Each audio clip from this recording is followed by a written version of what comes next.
Makaronai su pupelėmis tikrai skanu. Brokolį supjaustai ir užpili verdančių vandenių servafikse, žinoma, atidedi, kad išvirstų. Per tą laiką supjaustai pievagrybius, įkaitintą keptuvę įpili aliejaus, pievagrybius ir juos kepini. Kepini taip, kad jie būtų apskrudę ir labai skanūs. Tada į juos supili pupelės ir išmaišai. Tada įmi puodą, užpili verdančią vandenį, beri druskas ir palauki, kol pradės virti. Supili makaronus ir verdi. Išvirus, nupili vandenį ir tada toliau gamini. Užpili alyvuogių aliejaus, išmaišai.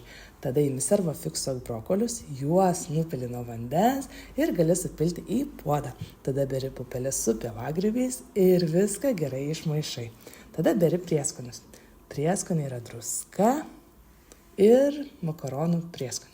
Viską gerai išmaišai ir žinoma tieki. Daugiau receptų rasite veganpipiras.lt. O dabar skanaus.